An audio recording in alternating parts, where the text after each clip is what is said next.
It is Sunday, September 29th, 2013.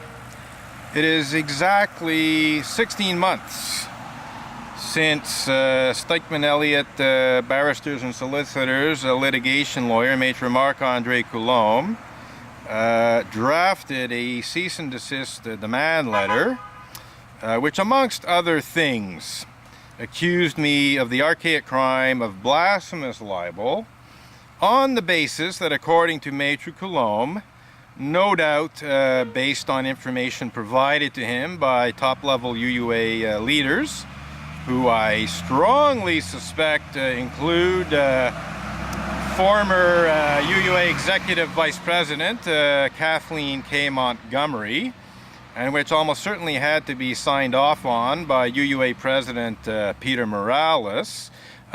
They basically are accusing me of making unfounded and vicious allegations to the effect that ministers of the association engage in such despicable crimes as pedophilia and rape. And according to Maitre Marc-Andre Coulombe, and no doubt according to the UUA, who signed off on this, who had Maitre Coulombe serve me with this cease and desist demand letter, this alleged activity on my part, making unfounded and vicious allegations about Unitarian Universalist ministers, amounts to the crime of blasphemous libel. Well, I think not.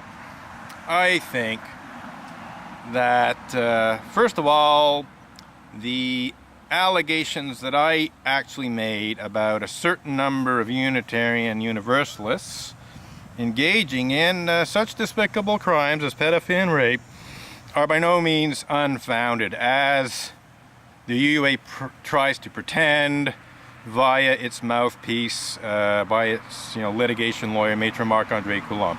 No, the few cases of Unitarian Universalists engaging in such despicable crimes as pedophilia and rape that I blogged about are by no means unfounded.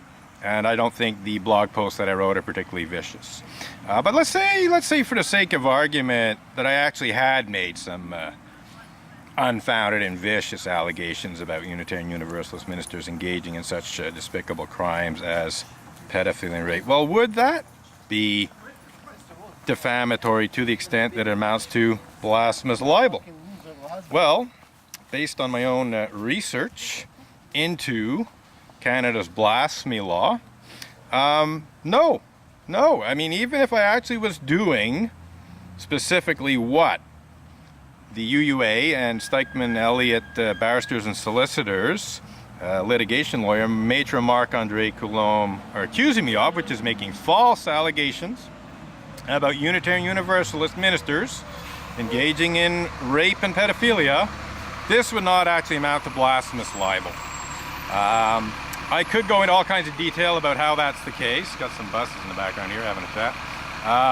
But no, this is simply yet another example of Unitarian Universalist perversion of justice. This is yet another example of Unitarian bullying.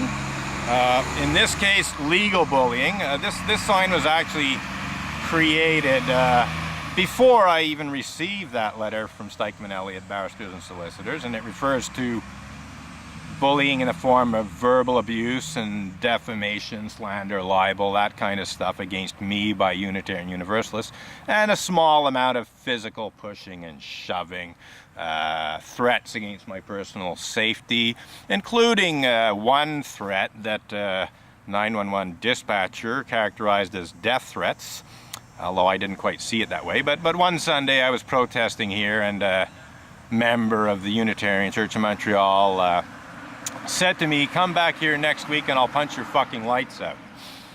So I thought, I think that one I'm going to call into the police. And when I did, I called 911 and I explained what had happened. And the 911 dispatcher had said, "Oh, death threats." And I said, "Well, no, he just threatened to punch my fucking lights out." And the 911 dispatcher kindly pointed out to me that, when a person is punched into a state of unconsciousness, they don't always regain consciousness.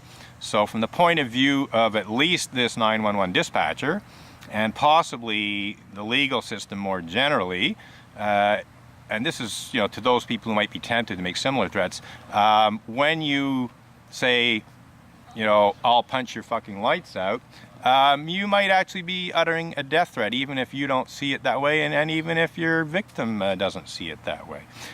So that's, you know, one form of bullying. But then the other one is sending arrogant and aggressive, strongly worded cease and desist demand letters that accuse people of crimes, you know, like blasphemous libel that hasn't actually been prosecuted in Canada since 1936, in an attempt to get them to shut up about the fact that, well, sadly, a certain number of Unitarian Universalists do, in fact, engage in such despicable crimes as pedophilia and rape, and thus may be properly described as pedophiles and rapists. On that note, we are winding up this little message for you on the 16-month month-iversary, as it were, of Stikeman Elliott, Barristers and Solicitors, litigation lawyer, Maitre Marc-Andre Coulombe, accusing me of the crime of blasphemous libel for blogging about the fact that, well, unfortunately, a certain number of Unitarian Universalists are, in fact, pedophiles and rapists. That's it for now.